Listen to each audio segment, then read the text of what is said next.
নবী বলে যে আল্লাহ আমাকে গরিবী জিন্দেগি দাও। রব বলে যে গরিবী জিন্দেগির মধ্যে ভালো বিছানা পাবেন না, খেজুর ঢালের বিছানা পাবেন। নবী বলে আমি সেটা আপন করে নিতে রাজি আছি। সুবহানাল্লাহ। আল্লাহ পাক বলে গরিবী জিন্দেগিতে আপনি অনেক সময় 2 বেলা 3 বেলা উপবাস থাকতে হবে। নবী বলে যে আমি রাজি আছি, ইয়া রাব্বাল আলামিন, রাজি আছি।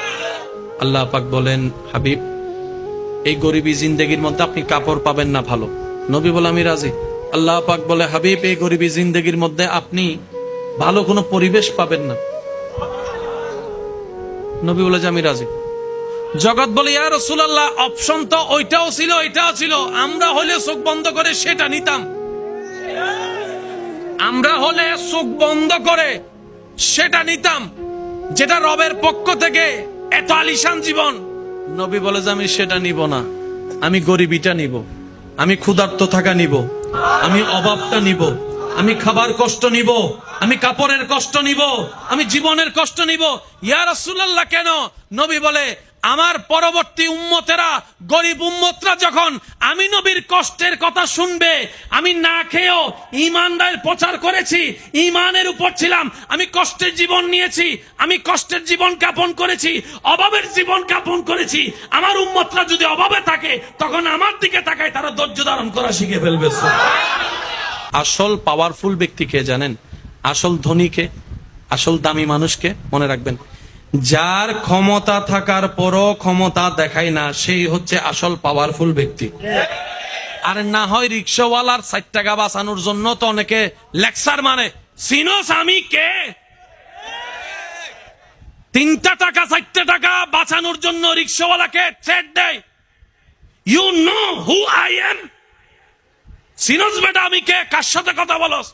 রিক্সাওয়ালা খুব টেকনিক্যাল মানুষ ছিল, বলে যায় 3 টাকা বাঁচানোর জন্য যে এত বড় পরিচয় ব্যবহার করে, হে যে কোন জায়গার কে হেটা বুঝে গেছি আমি।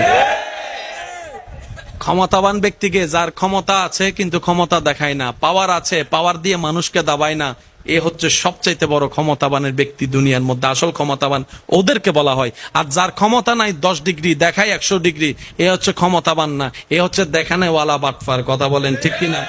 আল্লাহ তাআলা আমাদের নবীকে এমন সুযোগ ফ্যাসিলিটি দান করেছেন, ইন্না আতাইনা কাল কাউসারের চাবি আল্লাহ নবীকে দান করেছেন। সুবহানাল্লাহ। ওয়ামা আরসালনাকা ইল্লা রাহমাতাল লিল আলামিনের চাদর, রহমতের চাদর আল্লাহ আপনার আমার নবীকে দান করেছেন। সুবহানাল্লাহ।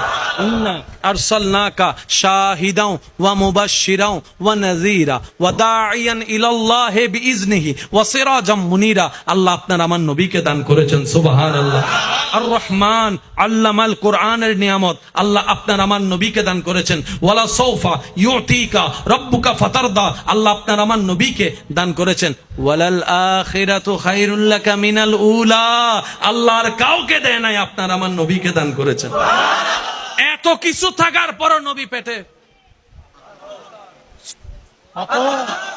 জান্নাত থেকে খাবার চাইলে দিতেন, নবী চানই নাই।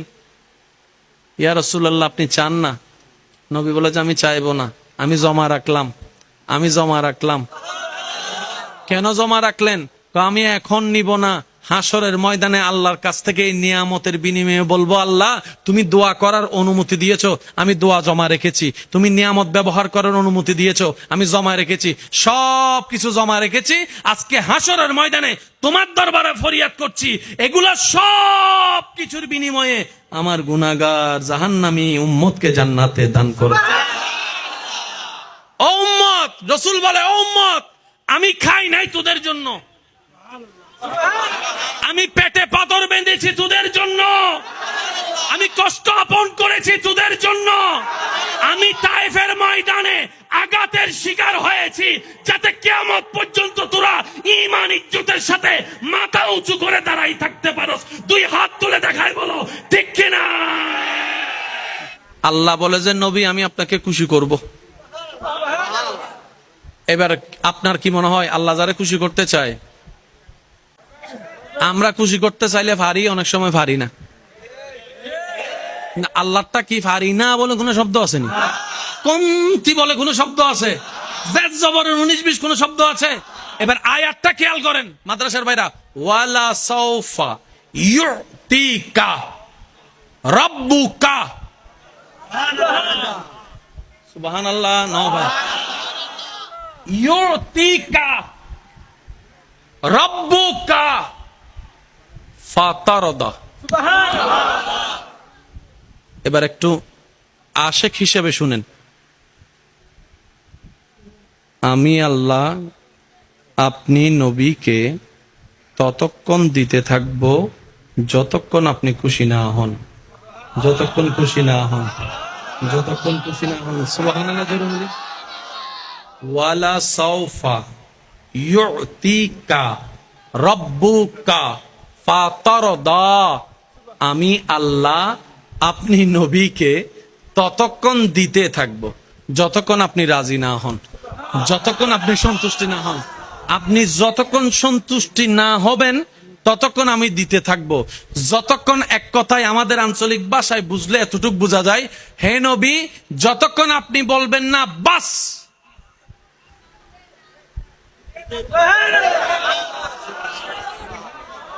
প্যার সে কাহো না ইয়ার সুবহান আল্লাহ, যতক্ষণ আপনি বাস বলবেন না,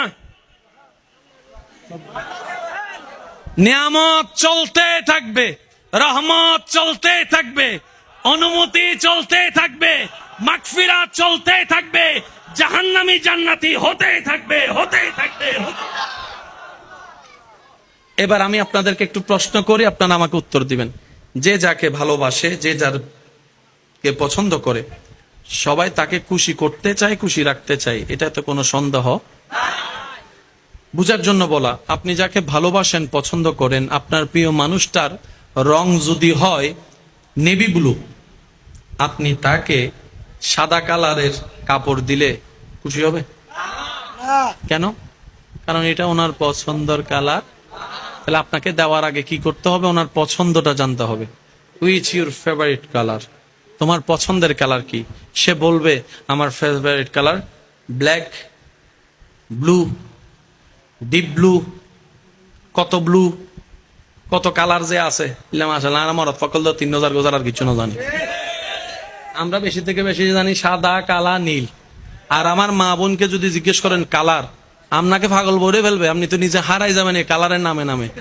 তবে আবদার হচ্ছে এতটুক, আমাকে যারা ভালোবাসেন, আমি আপনাদেরকে আবদার করে কথা বলার অধিকার আছে? আওয়াজ ছোট হয়ে গেছে, আছে? ভাই হিসাবে, মানে ভাই হিসাবে একদম জোর করে আবদার করে বলার অধিকার আছে? আজকে থেকে যদি কামিয়াবি চান দুনিয়া এবং আখেরাতে, একটা কাজের দিকে মনোযোগ দেন। এটাকে যত পারেন, যত কম কথা বলতে পারবেন, তত আপনার এই জায়গাটা আলোকিত হওয়া শুরু করবে। সুবহানাল্লাহ। যত বেজালের মূল, বলেন না, যত বেজালের মূল এই জিব্বা। সংসার ভাঙ্গে জিব্বার কারণে, মামলা হয় জিব্বার কারণে, হামলা হয় জিব্বার কারণে। ওই তুই সিনোস বেটা আমি কে? 5 বছর আগে বলছে, 5 বছর পরে যায় গাছতলার পিছনে যাইয়া সুন্দর করে তাপ্পর 2টা মারি দিছে, ওইটার প্রতিশোধ। সেজন্য রাসূল পাক সাল্লাল্লাহু আলাইহি ওয়াসাল্লাম বলছেন কুফা হাজা, উম্মত এটাকে কন্ট্রোল করো। সেজন্য দেখবেন যারা মুমিন, আল্লাহর প্রিয় বান্দা, তারা দুনিয়াবি বিষয়ে এটাতে একটু কম চালায়, শুনতে থাকে, শুনতে থাকে, বলে কম। বলেন না সুবহানাল্লাহ? আরেকটু জোরে বলেন না সুবহানাল্লাহ? এই জায়গায় আমি একটা কথা বলি, আশা করি আপনাদের উপকার আসবে। আমি নিজেও মেনার চেষ্টা করি এবং করব আরো আপনাদেরকে বলার মাধ্যমে। আশেপাশে যখন বিকট আওয়াজ হয়, কানে যদি সহ্য না হয়, আপনি আমি কি ওই গাড়ির রাস্তা বন্ধ করে দিই নাকি কান বন্ধ করি? বলেন না ভাইয়া? মেশিনের আওয়াজ অনেক বড়, অনেক বিশাল, মেশিন বন্ধ করব নাকি কান বন্ধ করব? 10 জনে আপনার নামে বদনাম করতেছে, আপনি কি সবার মুখ বন্ধ করতে পারবেন? করতে যাওয়া মানে আপনার 10টা মিনিট লস। তাহলে আপনি তাদের মুখ বন্ধ করলেও আপনার শোনাটা হয় না। এখন 10টা মিনিট তো আপনার 10টা আঙ্গুল তো 10 জায়গায় মুখে বসাতে পারবেন না। সেজন্য বলি, কেউ বদনাম করলে, কেউ পিছনে লাগলে তাদের মুখ বন্ধ করতে যায়েন না। তাদের মুখের হিসাবটা রবের উপর ছেড়ে দিয়ে আপনি 2 আঙ্গুল দিয়ে নিজের কানটা বন্ধ করে ফেলেন। আপনার সময়ও বাঁচবে, আপনার কষ্টও কম হবে, কারণ সে তো আর আজীবন বলতে থাকতে পারবে না, আজীবন আপনার কান বন্ধ করে রাখতে হবে না। এই যে আপনার বদনাম করেছে, ওয়াইলুল্লি কুল্লি হুমাজাতিল লুমাজা, আয়াতের মাধ্যমে সে নিজের পায়ে নিজে কুড়াল মারলো, আপনার গুনাহ সে নিয়ে আপনাকে সওয়াব দিয়ে দিল। সুবহানাল্লাহ।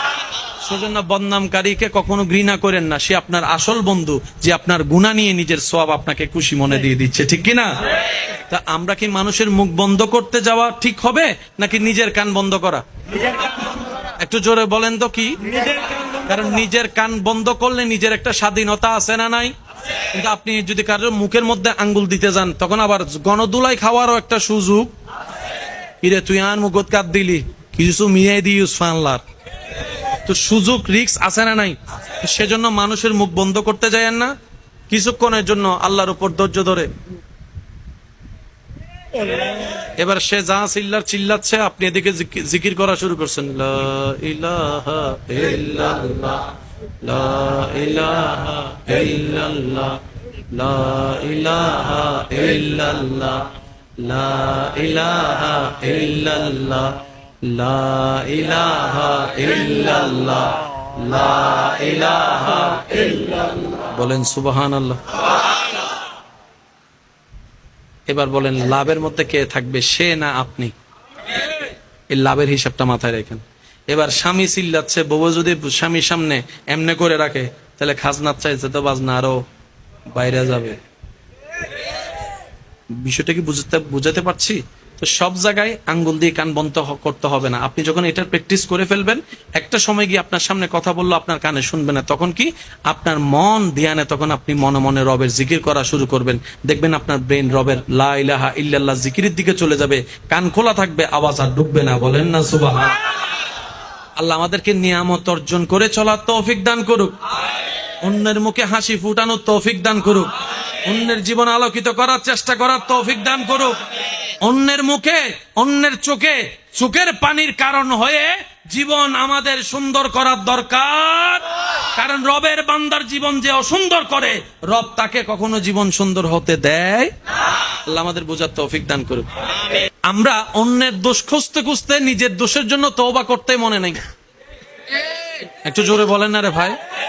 আমরা অন্যের দোষের ক্ষেত্রে দূরবীন লাগাই, এমন ভাবে জাসুসি করি, সিআইডি অফিসারের মতো কাজ করি, নিজের যে গুনার পাহাড় জমে আছে, যেটার জন্য তওবা করা দরকার ছিল,